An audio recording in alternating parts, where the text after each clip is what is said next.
रवि, नेहा, आयुष और तान्या चारों कॉलेज के दोस्त थे। गर्मियों की छुट्टियों में उन्होंने एक एडवेंचर टूर का प्लान बनाया। उनका शौक था कुछ ऐसा करना जो यादों में हमेशा जिंदा रहे। उन्होंने एक नाव किराए पर ली और समुद्र की ओर निकल पड़े। आसमान नीला था, लहरें शांत थीं और चारों के चेहरे पर खुशी झलक रही थी, लेकिन खुशियां ज्यादा देर टिक न सकी। शाम ढलते ही मौसम का मिजाज बदलने लगा। काले बादल उमड़ आए, तेज हवाएं चलने लगीं।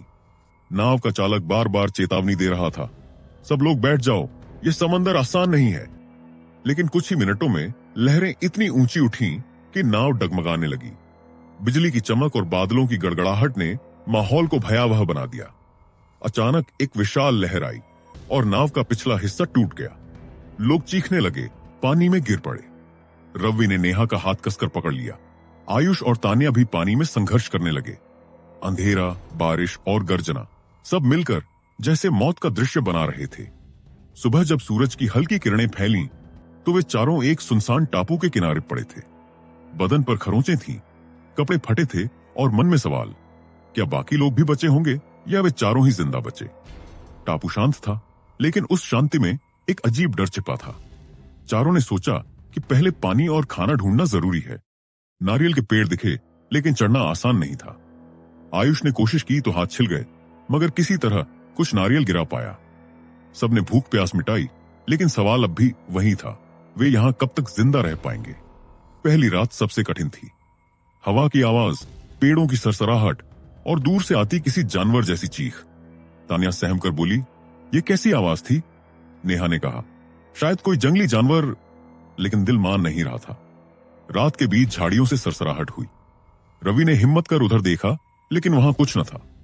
मिट्टी पर बड़े और अजीब पैरों के निशान थे, इंसानी जैसे मगर लंबे और दबे हुए। सबके रोंगटे खड़े हो गए। दिन गुजरते गए। खाने के लिए कुछ बेर जैसे खट्टे फल मिले, बारिश का पानी इकट्ठा करके पिया गया, मगर डर और थकान ने सबको कमजोर बना दिया। कभी कभी छोटी सी बात पर झगड़ा हो जाता। आयुष गुस्से में चिल्लाया, हम यहां मरने वाले हैं। रवि ने कहा, अगर हार मान ली तो सच में मरेंगे। 5वें दिन नेहा को जंगल में आधा दबा हुआ एक लकड़ी का टुकड़ा मिला। उस पर उकेरा था, हेल्प 1979। सबका चेहरा पीला पड़ गया। तान्या की आंखों में आंसू आ गए। मतलब हमसे पहले भी कोई यहां फंसा था, लेकिन उनका क्या हुआ? 8वें दिन वे एक गहरी गुफा तक पहुंचे। अंदर की दीवारों पर खुरचे हुए निशान थे, गिनती की लकीरें, 1, 2, 3, यहां तक कि 45 तक। नेहा ने कांपते हुए कहा, तो कोई यहां इतने दिन जिंदा रहा?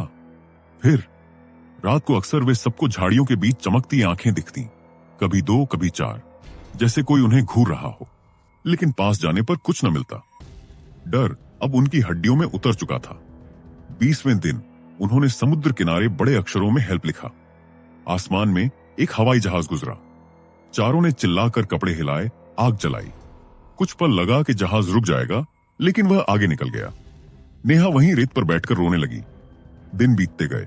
भूख, प्यास और थकान ने सबको निढाल कर दिया। 30वें दिन रवि इतना कमजोर हो गया कि चलते चलते रेत पर गिर पड़ा। नेहा ने उसे संभाला, आंसू पोंछते हुए बोली, बस थोड़ा और, कोई हमें देख लेगा। 37वें दिन अचानक समुद्र में एक नाव दिखाई दी। सबने पूरी ताकत से चिल्लाया, सूखी लकड़ियों को जलाकर आग बनाई। इस बार नाव ने दिशा बदली। चारों की आंखों में उम्मीद की चमक आ गई। वे बच गए थे। अस्पताल में इलाज के दौरान पुलिस ने एक पुरानी फाइल दिखाई। उस पर लिखा था, 1979 में 4 लोग इसी टापू पर फंसे थे। उनका भी आखिरी दिन 37वां दर्ज है। उसके बाद सब गायब हो गए। कमरे में सन्नाटा छा गया। रवि की आंखें फैल गईं। नेहा कांपती आवाज में बोली, तो जो आंखें हमें रात को दिखती थीं, वो वही लोग थे? पुलिस अधिकारी ने फाइल बंद की और धीमे स्वर में कहा, इस टापू का सच कोई नहीं जान पाया। बस इतना पता है कि वहां कोई भी 37 दिन से ज्यादा जिंदा नहीं रह पाता। चारों की रीढ़ में ठंडक दौड़ गई। रहस्य अब भी अधूरा था। क्या वे सच में बच निकले थे या टापू का साया अब भी उनके पीछे पीछे था?